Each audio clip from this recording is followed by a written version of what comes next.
Que tal a gente fazer uma viagem no tempo? E olha, é uma viagem bem longa, viu? Nós vamos desvendar a história do nosso próprio planeta. Essa é a saga da Terra, uma jornada de 4 bilhões de anos, desde um caos de fogo até o mundo que a gente chama de lar. Olha só essa imagem. Um mundo de fogo puro, rocha derretida para todo lado, colisões o tempo todo. A grande pergunta que a gente vai tentar responder é: como é que isso aqui, esse lugar que parece um inferno, virou a nossa casa? Pois é, bora mergulhar nessa história. E a nossa história, claro, começa pelo capítulo mais antigo e, sem dúvida, o mais violento de todos, o começo de fogo.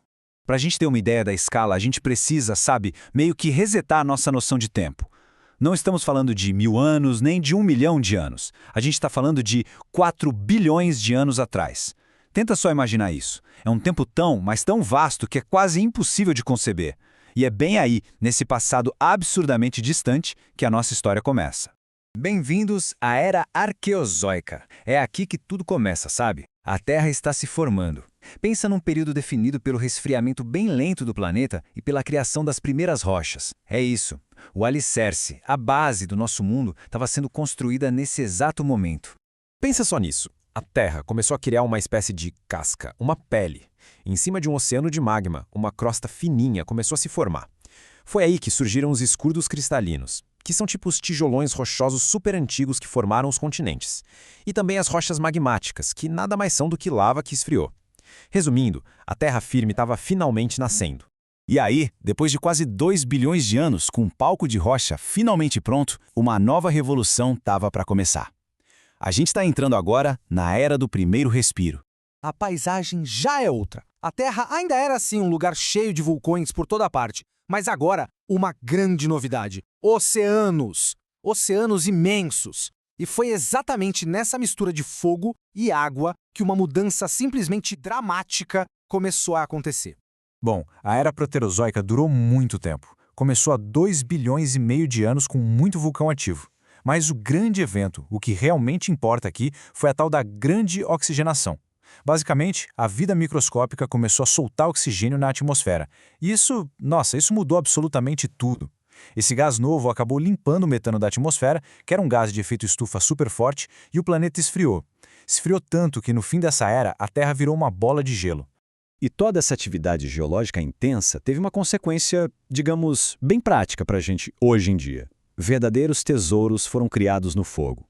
Grandes depósitos de minérios que a gente usa até hoje, como ferro, manganês, ouro, coisas que são a base da nossa civilização, sabe?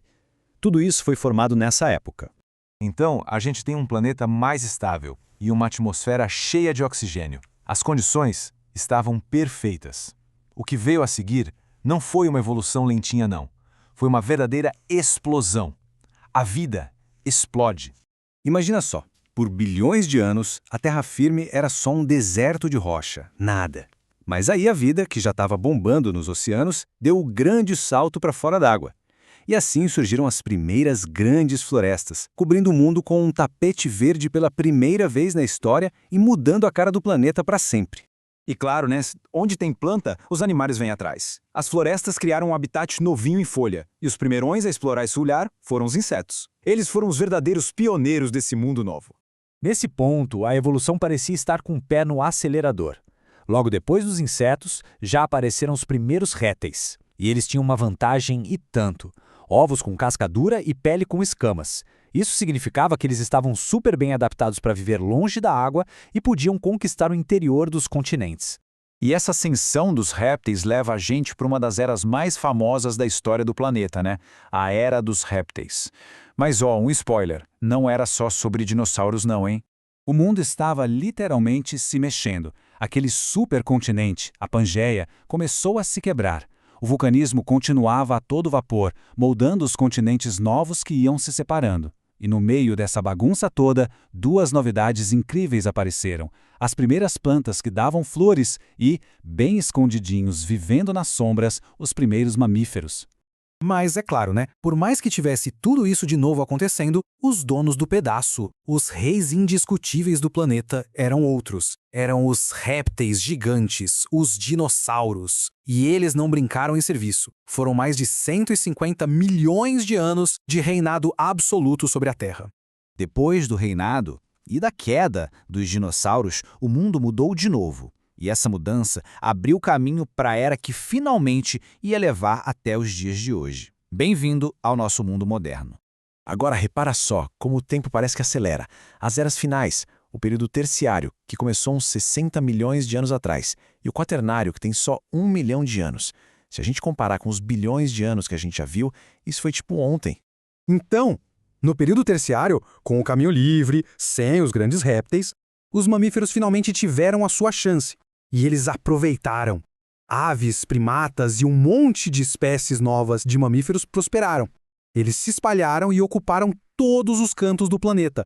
E isso tudo nos traz até o período em que a gente vive agora, o quaternário, a idade do gelo e da mudança. Foi uma época marcada por glaciações gigantescas, sabe? Ondas de gelo que avançavam e recuavam. Foi também quando os continentes e oceanos finalmente chegaram nas posições que a gente conhece hoje. Geologicamente falando, essa é a nossa casa. E assim, a gente chega nos dias de hoje. A história da Terra é uma saga incrível de 4 bilhões de anos. De fogo, de gelo, de movimento e de vida. A gente viu continentes nascerem e sumirem e a vida explodir em formas que a gente mal consegue imaginar. Depois de uma jornada dessas, a pergunta que não quer calar é: o que será que vai ser escrito no próximo capítulo?